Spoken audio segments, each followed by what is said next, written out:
नमस्कार, मैं हूं मुरली मनोहर। आप देख रहे हैं नेशनल कवरेज। तो नेशनल कवरेज का सबसे लोकप्रिय कार्यक्रम देश की बात में आपका स्वागत है। आज हम चर्चा करेंगे दिल्ली में किसान आंदोलित हैं, अपनी मांगों को लेकर के दिल्ली पहुंच रहे हैं। सिंधी बॉर्डर पर, टिकरी बॉर्डर पर किसानों को रोक दिया गया है।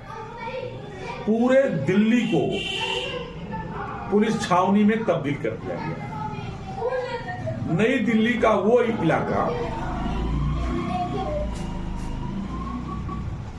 जिसमें लाल किला आता है, लाल किला को रोक दिया गया है, बंद कर दिया गया है। और लाल किला समेत गांधी समाधि स्थल, राजघाट भी आने जाने वाले लोगों पर जो है पैनी निगाह लगाई गई।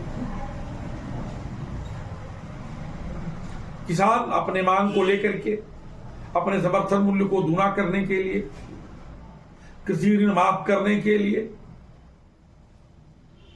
बोनस के लिए लगातार संघर्ष कर रहे हैं। और आज एक बार फिर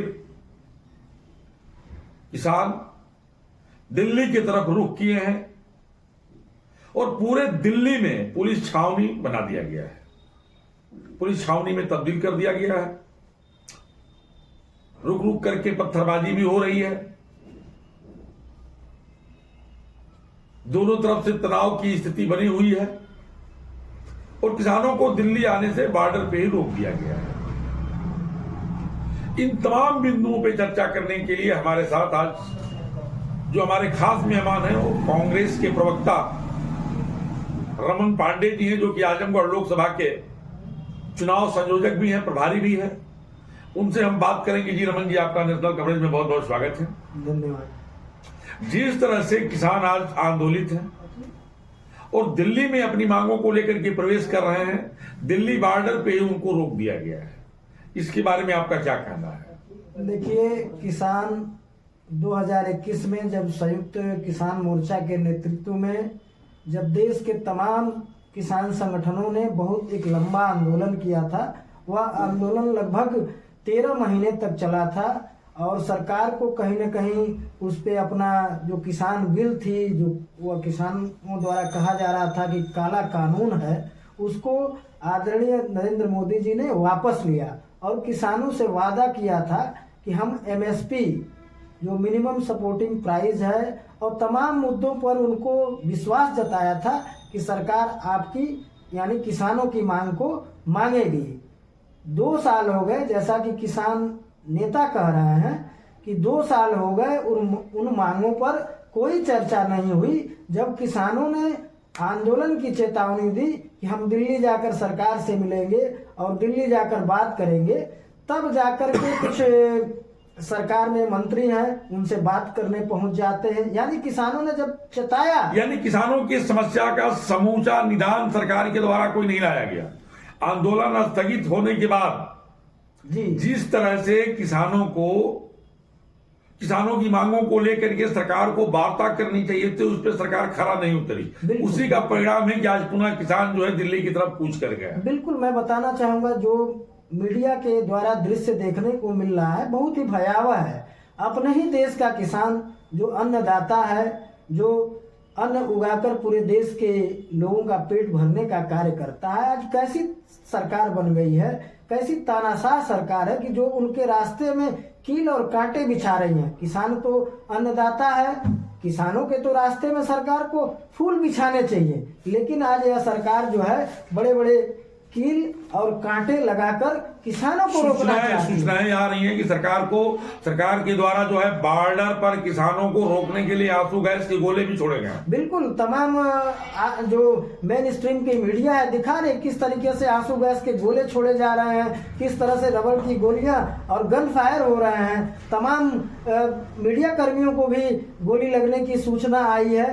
तो यह जो एक सरकार जो को चेतना चाहिए था कि किसान पे जब हमने किसानों को भरोसा दिलाया, किसानों के चाहे कानून बनाने की बात हो, चाहे MSP या जो भी उनके सुविधा के लिए उन्होंने वादा किया था, कहीं ना कहीं भारत सरकार, नरेंद्र मोदी जी की सरकार उस अपने वादे पे विफल है। इसलिए मजबूर होकर किसान आज दिल्ली की तरफ रुख किया है। लाल किला को बंद कर दिया गया है बिल्कुल। और एकदम राजघाट जाने वाली सारी सड़कों को भी बंद कर दिया गया है। आप देखें, पुलिस की पैनी निगाहें हैं।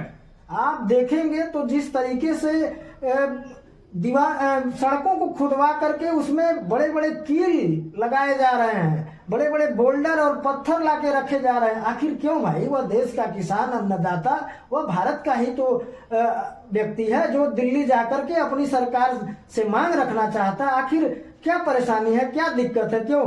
रमन जी एक चीज आपको याद होगा, जब सदन में प्रधानमंत्री जो है अपने बिल को वापस कर रहे थे, उस समय कहा कि मैं किसानों को समझा नहीं पाया या किसान समझ नहीं पाया।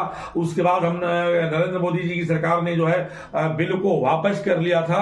लेकिन 2 साल के बाद पुनः अचानक ऐसी कौन सी घटना घट गई कि किसानों को पुनः आंदोलन करने के लिए बाध्य होना पड़ा? मैं बताना चाहता हूं कि उसमें जैसा कि किसान नेता बता रहे हैं, जो उस आंदोलन की अगुवाई कर रहे हैं, कि किसानों ने जब बिल वापसी हुई थी तब भी राकेश टिकैत जी के नेतृत्व में किसान बॉर्डर पे बैठे थे, तो उनसे सरकार ने वादा किया था। लखीमपुर खीरी में कई किसानों को कुचल दिया गया था, उसका भी इशू है, तमाम इशू है। किसानों पे मुकदमे लादे गए, सरकार ने उन्हें भरोसा दिलाया था कि सारे मुकदमे खत्म कर दिए जाएंगे, आप लोगों की मांगे मान ली जाएगी, एमएसपी की गारंटी दे दी जाएगी।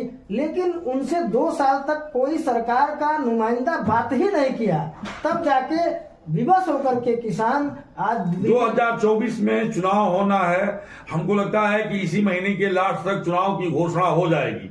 तो जिस तरह से किसानों का आंदोलन उग्र होते हुए नजर आ रहा है, इस चुनाव में कितना असर पड़ेगा? क्या कांग्रेस इस आंदोलन को भुना पाएगी चुनाव में? नहीं, देखिए, जहां तक हम कांग्रेस पार्टी का है, किसी भी आंदोलन को हम चुनाव से जोड़ करके या हम उसे भुनाने का प्रयास हमारा कांग्रेस पार्टी का नहीं रहता है। हम किसान और मजदूरों के साथ और देश की आम जनता के साथ, अभी देख रहे होंगे कि मध्य प्रदेश में युवा कांग्रेस का पूरा हल्ला बोल है महंगाई बेरोजगारी के खिलाफ। तो किसानों के मुद्दे पर तो कांग्रेस सदैव उनके साथ खड़ी रही है। और एक चीज और बता दूं कि आज जैसा कि अभी आप देखे होंगे कि भारत रत्न देकर के एमएस स्वामीनाथन ने किसानों के हित के लिए एक रिपोर्ट बनाया था।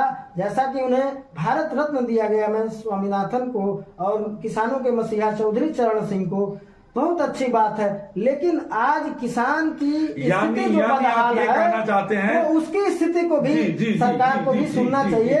आप उस रिपोर्ट को लागू करें। आप ये कहना चाहते हैं कि किसान नेता चौधरी चरण सिंह को और स्वामीनाथन को भारत रत्न तो दे दिया गया, लेकिन असल में जो किसानों की समस्या है उस समस्या पर ये सरकार कुछ करना नहीं चाहती। बिल्कुल, केवल बस आप भारत रत्न दिए, वह लोग उस योग्य थे, लेकिन उनके विचार भी तो अच्छे थे। जिस तरीके का रिपोर्ट एमएस स्वामीनाथन ने तैयार किया था किसानों के हित के लिए, आप उस रिपोर्ट को भी तो लागू कर देते। जिस तरीके से उन्होंने कृषि रिफॉर्मिंग के लिए या कीटनाशक कैसे क्या किया जाए, कैसे किसानों की बेहतर फसलों को उचित मूल्य मिले, तो उन सब पे भी सरकार को, भारत सरकार को ध्यान देना चाहिए। लेकिन यह सरकार कुछ भी इन वर्षों में नहीं की। आज इसीलिए किसान जो है, जिस तरीके का दृश्य देखने को मिल रहा है, संभवतः लग रहा है कि कोई वह बॉर्डर स्टेट हो, चाहे वो कश्मीर का, चाहे किसी दूसरे अन्य प्रदेशों का जहां बॉर्डर स्टेट है, फौज लड़ती है। आज अपने ही देश का किसान आज लाठियां खा रहा है, गोलियां खा रहा है, उसके ऊपर आंसू गैस के गोले। यह शर्म की बात है सरकार के लिए कि भारत प्रधान कृषि प्रधान देश है और उन्हीं किसानों के ऊपर अपनी ही सरकार लाठी, गोली, आंसू गैस के गोले दाग रही है। तो मैं आपके माध्यम से कहना चाहूंगा कि सरकार जब तानाशाह बन जाती है, जब किसी की बात नहीं सुनती है, तो आखिर में जनता उग्र होती है, किसान मजदूर उग्र होकर सड़कों पे उतरते हैं और सरकार को फिर यह सब झेलना पड़ता है। हम आपकी जानकारी के लिए बता लें कि किसी भी देश के लिए उसकी सेना और उसके किसान जो है आत्मा होते हैं। इस लोकतंत्र की खूबसूरती और लोकतंत्र की मजबूती के लिए किसान का होना और फौज का होना भी बहुत जरूरी है। लेकिन जिस तरह से आज दिल्ली में बॉर्डर पे जो है, दिल्ली प्रदेश में जो है किसानों को नहीं आने दिया जा रहा है, उन्हें रोक दिया गया है और वहां जो है जवानों को लगा दिया गया है, फोर्स को लगा दिया गया है और पूरे दिल्ली को पुलिस छावनी में तब्दील कर दिया गया है। निश्चित तौर पे जो है कांग्रेस की तरफ से आरोप लग रहा है कि लोकतंत्र का हत्या है। मुरली मनोहर के साथ की खास रिपोर्ट बने रही है।